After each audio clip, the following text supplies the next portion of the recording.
centers. Coming up on 6:33, and we have Representative Tom Cole from Oklahoma on the line this morning. Good morning, Congressman.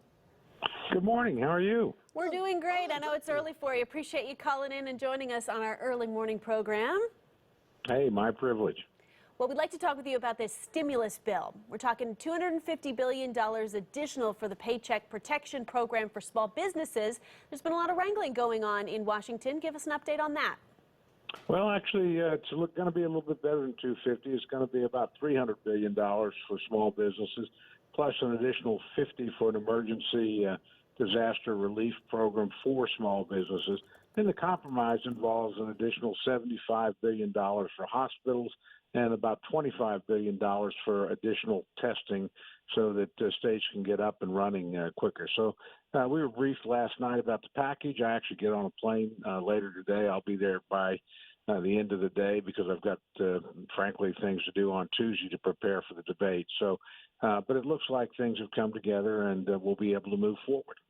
Representative Cole, there's been some concern that some of the money from the first PPP program didn't really triage down to some small businesses, that some of it, this thing rolled out, it was so quick to roll out, it's difficult to make sure it's done properly. Are you concerned that maybe some small businesses who applied and didn't get it were kind of left out that first time around? I am, and they certainly were. I actually had a telephone town hall with small business owners from around my district, so I've talked to people who are in exactly the position that you laid out. This did not have to happen. Everybody has saved more money for this PPP program, Paycheck Protection Program.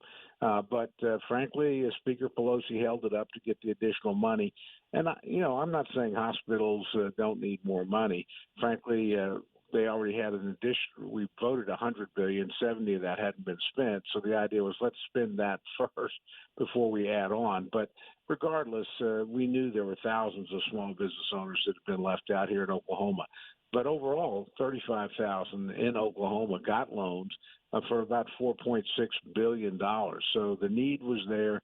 Those loans will largely be forgiven, and they're keeping literally tens of thousands of Oklahomans at work right now. No doubt. You mentioned the hospital funding and additional measures for the hospitals here in Oklahoma. Some of our hospitals are closing facilities and talking about not being able to make budget, if you will, because they aren't able to do those elective procedures. Mm-hmm. So what's in the second package for hospitals that you think might help solve the problem for them?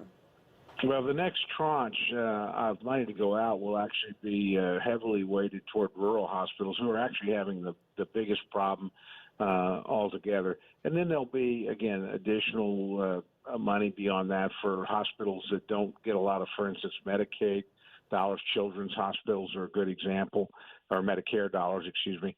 And again, we'll take the Medicaid formula into account. Those facilities tend to serve low income communities, and so they're always operating right at the edge, and additional money for community health centers. So it's a pretty complex package. It should provide very substantial relief, and hopefully that'll keep our hospitals, which are really the front lines here, up and operating and able to deal not only with coronavirus but stay economically viable through a time when they've lost a lot of business. No doubt. And finally, Congressman, what about these folks who say we should be going back to work now? Maybe not talking about a slow rollout. Your ideas?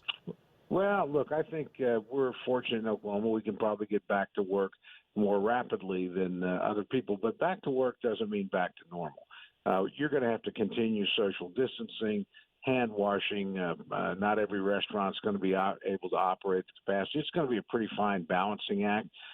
Look, I think the governor is doing his very best. He's getting advice from different quarters, and I think let our medical experts work with our elected officials and our business leaders and figure out the right way to do this.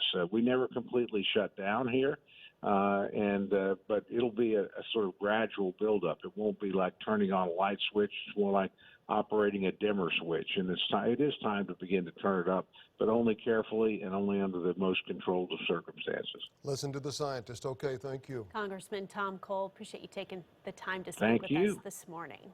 Yeah, glad to have you with us.